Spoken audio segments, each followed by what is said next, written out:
Good morning, church.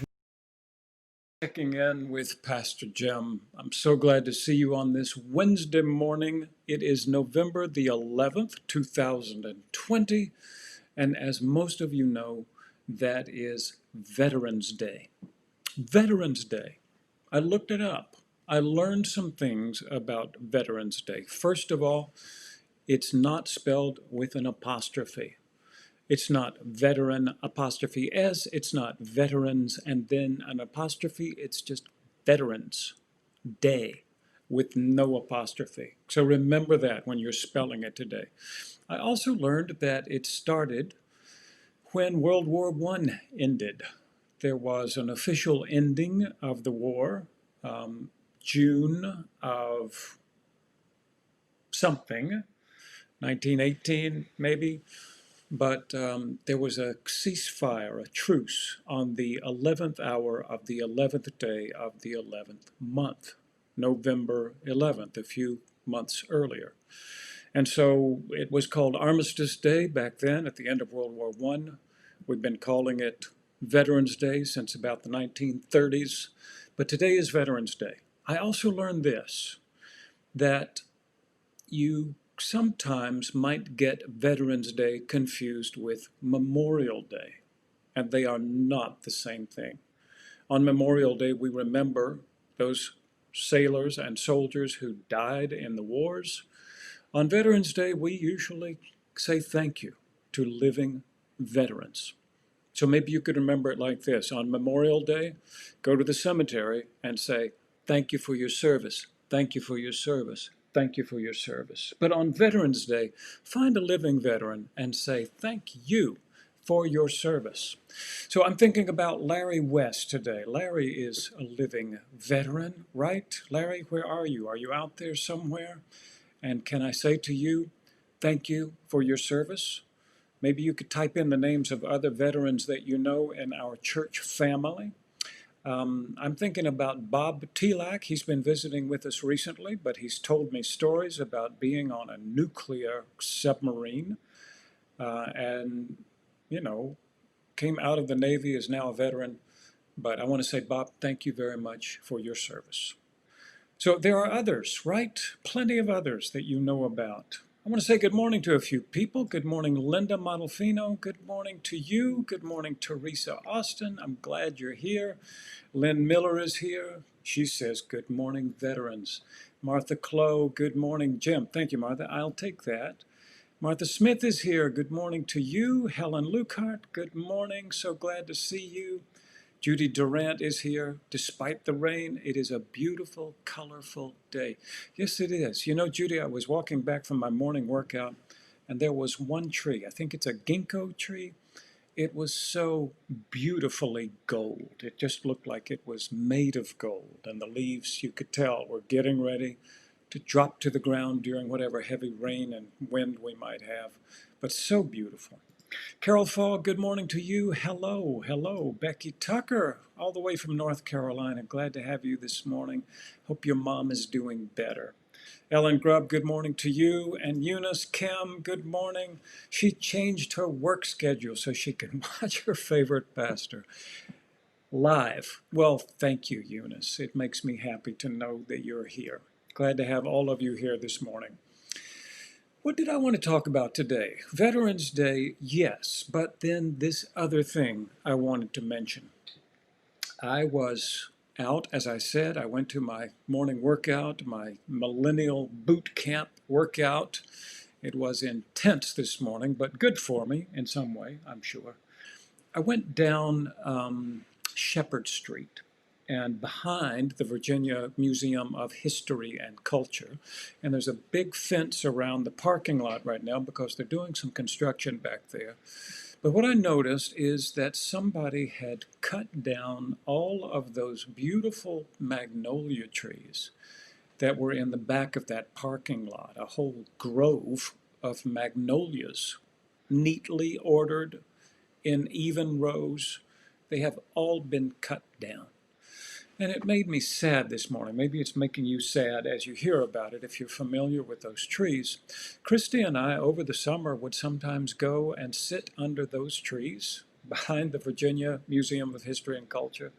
We take a salad and just sit there and have a picnic under those trees and enjoy each other's company and talk as the sun set. It was nice. And so when I see that the trees have been cut down, I think so much for that. That is over. We're not going to be able to do that. They'll probably build something there that is beautiful and impressive, but I'm going to miss those trees. Here's a lesson for you. With every loss, there is some grief. No matter what you lose, it could be a little thing, but with every loss, there is some grief. So today I'm feeling a little grief over the loss of those magnolia trees. I talked about this before when I mentioned the big American elm tree that used to be in the courtyard at First Baptist Church. It had to come down. It was blighted. It was going to topple over someday on its own. We cut it down. But eventually we turned the wood of that tree into a cross that we still use on Maundy Thursday. And we put it out in front of the church during that Easter season and put a white cloth over it to remind us that Christ is risen. We transformed that loss and that grief into something that is really meaningful. You may know that I am on this committee called Reimagining Monument Avenue. And we've talked some in the last couple of months about how those statues that have come down have represented a loss that has caused some grief. You know, for some people, it has nothing to do with the Civil War or those generals who have been honored. It's just about the beauty of Monument Avenue and how that is changed by the loss of those statues. It's also been changed by the graffiti that has been put up all over the base of those statues. Some of it more beautiful than others, some of it more offensive than others, honestly. But Monument Avenue has changed. And with every change, there is some loss. And with every loss, there is some grief. Are you getting this message? So I'm on the committee to reimagine Monument Avenue. And this is one of the things I said to that committee early on. We probably need to give people some time to grieve. We don't need to just rush in with a new thing right away and say, there, how do you like that? It always reminds me of that person who says, I'm sorry your dog died, here's a puppy, right? They mean well, but they're not giving anyone time to grieve. Sometimes we just need time to sort of get over whatever loss we have experienced. And as you know, those of you who have real experience with grief, it takes a long time. There are some losses that you never get over. But I'm on the committee to reimagine Monument Avenue. Have I told you that? I think I have. And I joined that committee eagerly because I want to have a part in that. I want to think about how we can make Monument Avenue both beautiful and meaningful in a way that reflects the spirit of this city in these times, not times of a century ago or a century and a half, but in these times. What can we do that reflects our vibrant spirit? So I had an idea. I'm going to share it with you quickly because it will never be embraced by this committee, but it's an idea. They think of me as a pastor. They don't think of me as a visionary, but sometimes I have visions. Here it is. When I look at a map of Richmond, what do I see?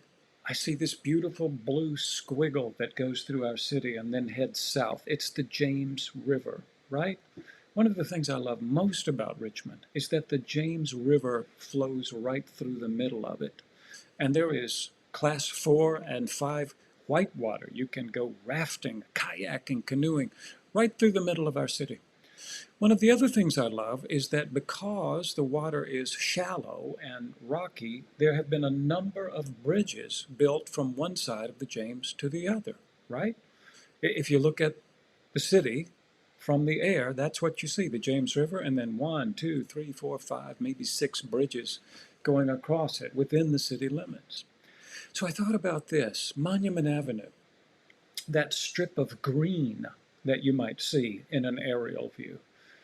What if it reflected the beauty of the James River? Here's the blue squiggle going through, and then here's this green strip of grass, the median of Monument Avenue.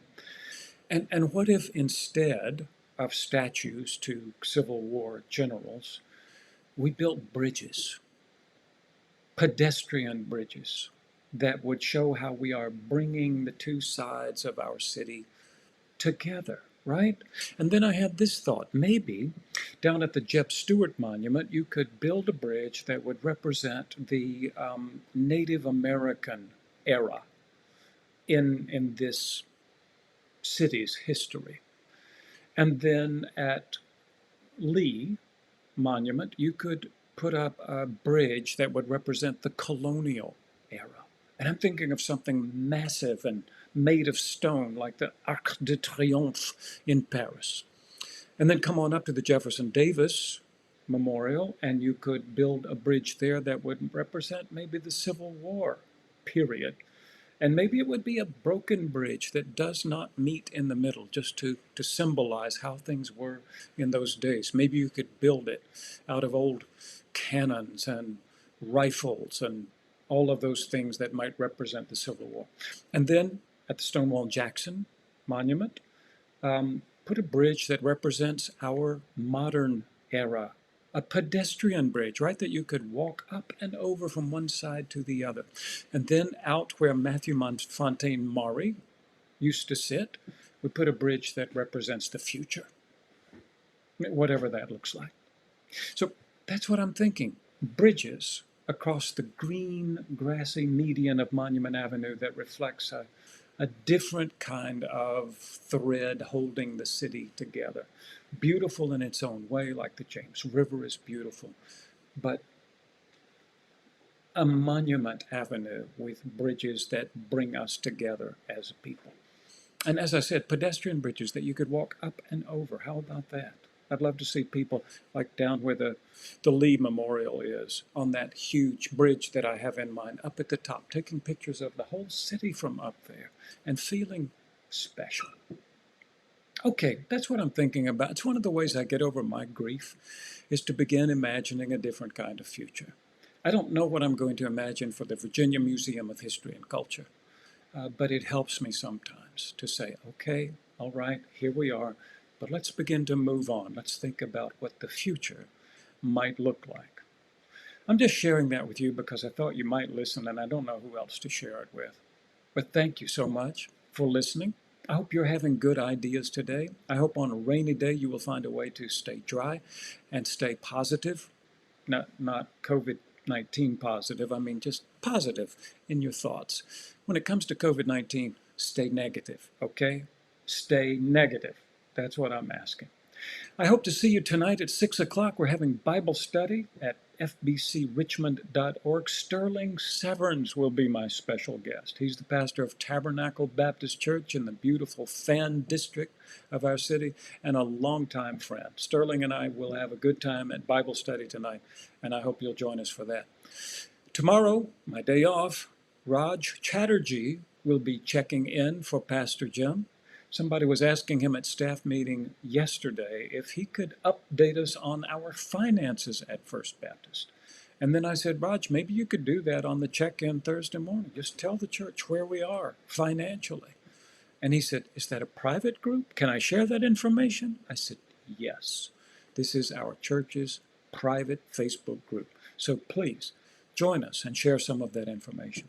Raj is going to do that tomorrow. I'm going to take the day off. Who knows what I might do, but I will be back on Friday and look forward to seeing you then. In the meantime, friends, have a great day today. I will look forward to next time. Bye for now.